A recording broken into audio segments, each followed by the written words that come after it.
mtu yoyote. Wewe utampa mtu hongera anayekula hela yako 200,000 150,000 blaza, si unafiki huo?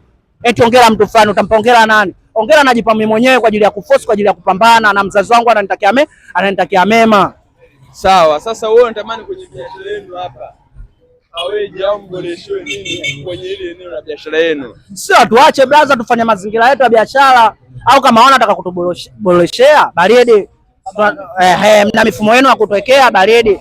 Mifumo yenu simshaiweka baridi. Sasa hii mifumo hamjatwekea mfumo wowote, mnatuambia sisi tutoke twende wapi? Si umenielewa mboyo wangu?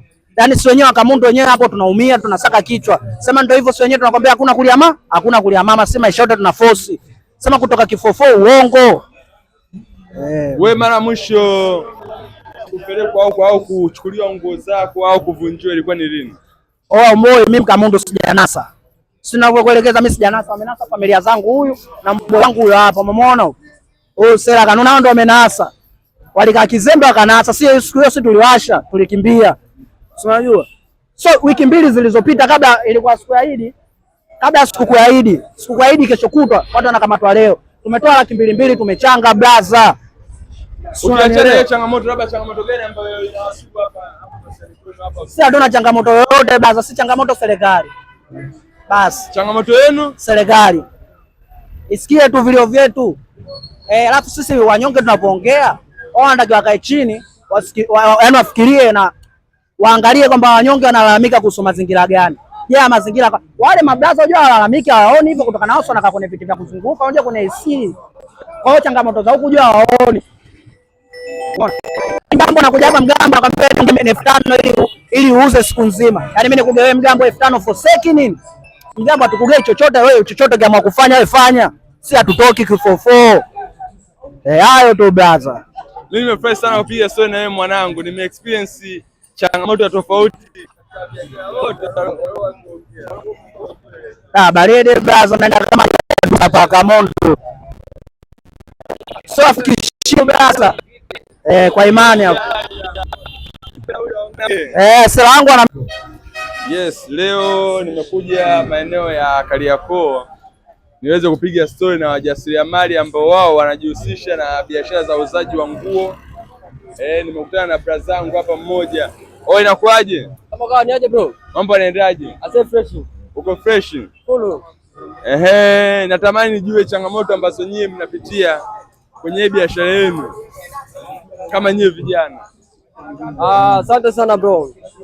Sisi bwana kama vijana hapa nikiwa pamoja na wanangu hapa hivi kuna baadhi ya changamoto kibao tofauti. Nyingine zipo ndani ya uwezo wetu, nyingine zipo nje ya uwezo wetu.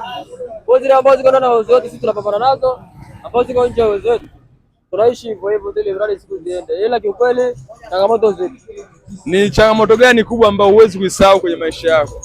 Changamoto ya kwanza kabisa hapa inabidi ndili na kwenye hii harakati yangu hii. Hii kwenye harakati yangu ninaweza nikaingia sokoni nikatia hela.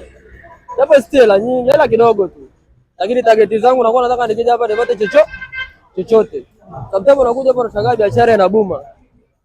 Unaweka hivi kama zinatoka kadhaa, umenunua labda kazi 10, 15, 20. Unakuja kama unavyoona hapa hivi, wateja sio kudokoa. Unakuja hapa unakuta ni hola. Shida ndo kama hizo bro. Biashara yako umeanza na mteja bei gani? Mtaji. Hapa bro mimi nikiwa hata 200,000, 100,000 fresh. Afu kama yeye naachia fresh. Maisha naenda fresh. Na mzigo unaotoa wapi? Mzigo? Hapa kwenye mzigo bro, unajua tena hapa nda sehemu tofauti. Ila mimi kama mimi naingia Karume kwa hivyo nateka mzigo na nakuja na forcia hapa hivi. Kwa kijana ambaye yuko mtaani, labda anatamani aanze hii biashara. Anaweza kaanza vipi? Hapo sio nisemeje, ila inawezekana ni rahisi, lakini kuna vitu vya kufahamu tu baadhi vichache. Akivijua hivyo anaweza kaifanya biashara hii. Ni uzoefu tu nadhani. Wewe una mwaka wangapi kwenye biashara yako? Mimi na mwaka takriban kama 3. Mwaka wa 3? Yeah. Sasa mimi nilikuwa napenda kufahamu ni changamoto gani kubwa ambayo ushakupitia juu ya biashara yako hii ya nguo. Changamoto hapa hivi bro, ilikuwa kwanza kwa tunatibuliwa na migambo. Wewe sura yako kwa barabarani tena ni kipengele. ilikuwa begi hapo sometimes wanachukua, ila kwa sasa hivi tunashukuru Mungu ile alipo. Sasa hivi kidogo alhamdulillah. Serikali wanatamani ikusaidie nini au wasaidie nini nyie kama jasiriamali?